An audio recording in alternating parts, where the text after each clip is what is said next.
Entre os anos 200 e 900 d.C., o povo maia foi uma das muitas civilizações que prosperaram na Mesoamérica antes da chegada dos colonizadores europeus. Uma cultura rica e complexa, centrada na península de Yucatán, os maias são lembrados por suas imponentes pirâmides, calendários intrincados e linguagem escrita. Mas há muito mais nessa antiga civilização do que você pode imaginar. Hoje, vamos conhecer alguns fatos únicos sobre os antigos maias. Mas antes de continuarmos, sejam todos bem-vindos a Cronópolis, o canal que te fará viajar no tempo. Não se esqueçam de se inscreverem e ficaríamos muito agradecidos se você deixasse um comentário nos informando sobre quais outras civilizações antigas você gostaria de ouvir a respeito. Ok, vamos explorar. Os maias eram habilidosos construtores. A civilização maia estava situada na região geograficamente mais diversa da América Central, a Península de Yucatán, onde estão localizados os atuais Guatemala e Belize, além de partes do México, Honduras e El Salvador. A diversidade geográfica proporcionou aos maias uma grande quantidade de recursos que moldaram sua cultura, como calcário, jade e borracha. Sua posição no centro da América Central lhes proporcionava acesso ao comércio em toda a região. Assim, os maias negociavam desde alimentos como milho e cacau até materiais mais exóticos, como obsidiana. Se você é fã de arquitetura antiga ou de programas de TV pseudocientíficos sobre alienígenas antigos, provavelmente já conhece bem as incríveis construções antigas dos maias. As pirâmides maias são um fenômeno arquitetônico. Eles utilizavam pedra esculpida de forma intricada para criar suas icônicas escadarias. Essas pirâmides tinham funções diferentes dependendo da região. Além das pirâmides, os engenheiros maias também construíram pontes, arcos e sistemas de água pressurizada. A grande cidade de El Mirador, onde 200.000 maias já viveram, era um exemplo primordial de sua expertise em engenharia. E assim como outras culturas, os maias construíam quase tudo com materiais obtidos localmente. Isso significava o uso de calcário, arenito e cinábrio para lidar com tudo, desde construção básica até pintura. Eles podem ter descendido dos olmecas. Antes da chegada dos maias, os olmecas viviam na região atual de Veracruz e Tabasco. Os olmecas eram uma cultura fascinante, e assim como os posteriormente astecas e maias, eles possuíam trabalhos em pedra seriamente impressionantes, incluindo pirâmides e aquelas cabeças colossais. Realmente completam o ambiente. Então, qual é a conexão entre os olmecas e os maias? Os maias descendem dos olmecas? Ou eles apenas aconteceram de viver na mesma área? Da mesma forma que você provavelmente não é parente das pessoas que moravam no seu apartamento anteriormente. A resposta é que ninguém sabe ao certo. Como observa o autor John Noble Wilford, do New York Times, os arqueólogos têm divergido bastante sobre o quanto os olmecas influenciaram as culturas mesoamericanas contemporâneas e subsequentes. Os olmecas foram a cultura mãe, ou apenas uma entre várias culturas irmãs, cujas interações na região produziram atributos compartilhados de religião, arte, estrutura política e uma sociedade arqueoastral mais avançada. Grande parte da sociedade e da história dos olmecas está envolta em mistério, e o mundo talvez nunca saiba qual era sua relação, se é que havia alguma, com os maias. Eles tinham múltiplos calendários. Em vez do tradicional calendário de 12 meses, os maias usavam alguns calendários diferentes para acompanhar todos os aspectos únicos de suas vidas. Os maias usavam um calendário para um ano de 365 dias e outro como um calendário religioso de 260 dias. O calendário de 365 dias, chamado de Rabi, era composto por 18 meses de 20 dias cada, e um mês, o Aib, que durava apenas 5 dias, toma essa fevereiro. O calendário religioso era chamado de Soquim e consistia em 20 períodos de 13 dias. Os dois calendários avançavam juntos em ciclos de 52 anos, e muitos eventos significativos coincidiam entre os dois. E se isso não for confuso o suficiente, os maias tinham um terceiro calendário. Esse calendário, conhecido como calendário da contagem longa, acompanha períodos de tempo mais longos. Esses ciclos têm cerca de 2.880 dias, ou aproximadamente 7.885 anos solares. Isso é um calendário bem longo. O calendário da contagem longa é de onde surgiu a teoria do fim do mundo, de que o mundo acabaria no ano de 2012. Além disso, os maias não acreditavam realmente nessas previsões. 2012 foi apenas um ano em que muitos de seus calendários foram reiniciados, como um novo século no calendário gregoriano. Linguagem e matemática sofisticadas. A matemática é uma linguagem universal e uma parte importante de praticamente todas as civilizações da história humana. É por isso que colocamos um monte de matemática no disco de ouro que enviamos para o espaço. Mas a matemática realmente evolui. Embora a maioria das sociedades use sistemas de base 10 atualmente, a base 10 teve origem nas culturas indiana e árabe e se espalhou à medida que os comerciantes negociavam seus produtos pelo mundo todo. Os maias, por outro lado, usavam um sistema de base 20, baseado em 3 símbolos. Eles organizavam os símbolos de maneiras diferentes para representar valores numéricos. E junto com seus calendários complexos, o sistema numérico os ajudava a criar maravilhas da engenharia, construir estruturas elaboradas e informar o design de partes massivas de toda a sua civilização. Além disso, o sistema maia tinha algo que muitas culturas não tinham, o conceito de zero como número. Mas nem tudo era matemática. Os maias também tinham o que é considerado um dos sistemas de escrita mais sofisticados de toda a Mesoamérica pré-colombiana. Como uma sociedade letrada, eles usavam uma linguagem composta por glifos pictóricos para representar palavras ou padrões de fala diferentes. Pense nisso como hieróglifos egípcios ou emojis antigos, se isso ajudar você a entender.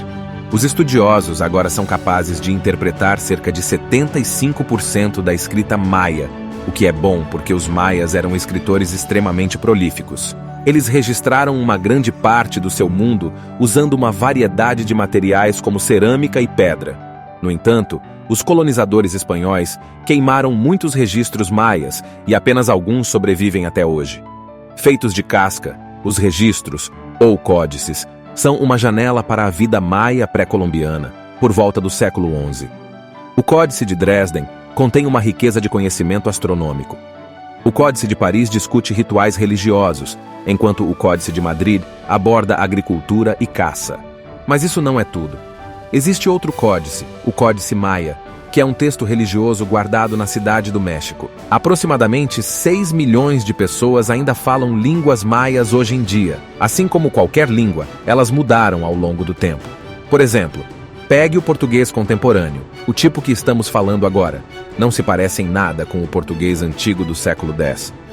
Sério, é melhor nem se dar ao trabalho de sair da máquina do tempo.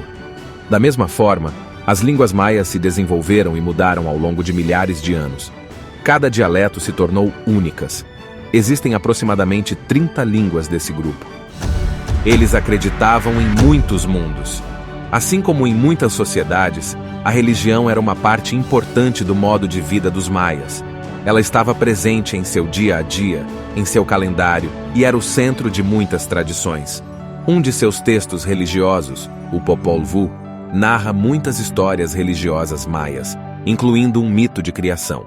Os maias acreditavam que o mundo era composto por vários reinos diferentes: o reino superior, o reino intermediário e o reino inferior. E cada reino estava interligado por uma árvore sagrada para os antigos maias que representava o universo. Existem muitas conexões temáticas, mas, resumidamente, as raízes representavam o mundo subterrâneo, o tronco era a terra e os galhos representavam o céu. A guerra era parte da vida comum. A guerra fazia parte de toda a civilização, e os maias não eram uma exceção. As armas de guerra deles incluíam machados, lanças e flechas, juntamente com uma arma verdadeiramente única, as bombas de Vespa. Sim, elas são exatamente o que parecem. Bem, tecnicamente não era bem uma bomba, mas sim um jarro de vespas para arremessar no inimigo. Mas você entendeu, eles também eram brutais em suas estratégias. Os maias empregavam o conceito de guerra total, o que significa que, em vez de limitar a guerra aos limites do campo de batalha, eles envolviam os civis no conflito. Registros históricos mostram que eles eram às vezes impiedosos, frequentemente empregando a tática de terra arrasada para tornar certas áreas inabitáveis. E nada arrasa a terra como um jarro de vespas. Quando não havia batalha para lutar, os maias frequentemente usavam um jogo de bola como uma forma de representar a guerra. Antes de o futebol se tornar o esporte mais popular do mundo, algumas civilizações praticavam esportes únicos. Muitos mesoamericanos pré-colombianos jogavam um esporte em particular único de sua cultura. Conhecido simplesmente como jogo de bola, o esporte era popular há milhares de anos. As primeiras evidências do jogo remontam a 1600 a.C., mas a coisa estranha é que historiadores e estudiosos quase não sabem nada sobre ele. As regras exatas estão perdidas no tempo, mas alguns aspectos são bastante claros. Primeiro, o jogo envolvia uma bola de borracha. Também tinha um campo de bola em formato de olho. E o campo era um importante ponto de encontro comunitário nas cidades que tinham um. Por exemplo, a Guatemala, uma das principais cidades maias, tinha mais de 500 campos de bola. Não era preciso ir longe para encontrar uma partida. De acordo com relatos históricos de espanhóis que testemunharam os jogos, ele era semelhante ao futebol moderno, mas muito mais perigoso. Outros mantinham uma bola de borracha pesada no ar, batendo nela com os braços, quadris ou coxas. As bolas podiam variar de tamanho, e algumas eram pesadas o suficiente para causar ferimentos. O objetivo era marcar mais pontos, mas o jogo tinha um propósito cultural mais importante. Ele desempenhava um papel no comércio de tradições religiosas maias. Também era usado para resolver disputas, como uma forma de representar a guerra, e às vezes, apenas para diversão. No entanto, alguns relatos históricos contam sobre jogos combinados entre prisioneiros capturados e a classe dominante, que eram colocados uns contra os outros. Os vencedores recebiam toda a glória, mas quanto aos perdedores? Digamos apenas que eles não tinham outra chance no campeonato. Um livro popular renovou o interesse pelos maias. A maioria das cidades maias havia sido abandonada até o final do primeiro milênio EC. Algumas maiores, como Chichén Itzá, ainda prosperavam até a chegada dos espanhóis no século XVI, que a transformaram em uma fazenda de gado. E isso não é uma piada. Alguns séculos depois, as ruínas maias se tornaram um ponto de fascinação para o público americano e europeu. Após a publicação do livro Incidents of Travel in Central America, Chiapas and Yucatán, de John Lloyd Stephens e Frederick Catherwood. O livro causou sensação no mundo todo e coincidiu com o renovado interesse em escavar ruínas maias. Ele também despertou interesse por outras culturas mesoamericanas e culturas ao redor do mundo, dando início a uma onda de descobertas e pesquisas. Por exemplo, Copán era uma cidade maia próspera, mas quando o colonizador espanhol Diego García de Palacio chegou no século XVI, suas ruínas eram tudo o que restava. Somente 300 anos depois, ocorreu um estudo sistemático da arqueologia do local, graças ao renovado interesse. Até hoje, arqueólogos estão desenterrando cidades maias. Recentemente, em 2022, uma equipe de arqueólogos trabalhou em Xil, um sítio de uma cidade maia próximo à cidade moderna de Mérida. O colapso misterioso. Por volta de 800 a 1000 da Era Comum, a civilização maia estava passando por mudanças. O período clássico estava chegando ao fim. As pessoas estavam fugindo das cidades e os monumentos estavam em ruínas.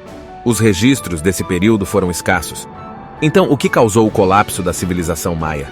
A resposta curta é que ninguém realmente sabe.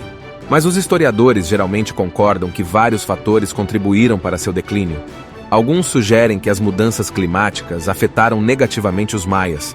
Menos chuvas resultaram em uma seca, o que obrigou as pessoas a deixarem as cidades. Pesquisadores encontraram evidências de uma grande seca nos lagos que os maias costumavam usar, então parece uma teoria plausível. Outras teorias afirmam que eles se tornaram superpovoados, com recursos limitados. Ao mesmo tempo, mais guerras estavam acontecendo e a vida estava se tornando complicada. Mas, por outro lado, os relatos de seu desaparecimento podem estar exagerados. Como a antropóloga Lisa Lucero disse a Live Science, foi o sistema político maia que entrou em colapso, não sua sociedade.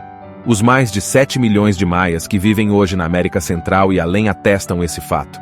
Quando os europeus começaram a entrar e colonizar as Américas, o sistema político mesoamericano era dominado por um grupo cultural diferente, o povo asteca. Mas essa é uma história para outro dia. Então, O que você acha? Qual fato sobre os antigos maias mais te surpreendeu? Antes de encerrarmos, não se esqueça de deixar o seu like. E se você curtiu o canal, sinta-se à vontade para explorar outros vídeos da nossa Cronópolis.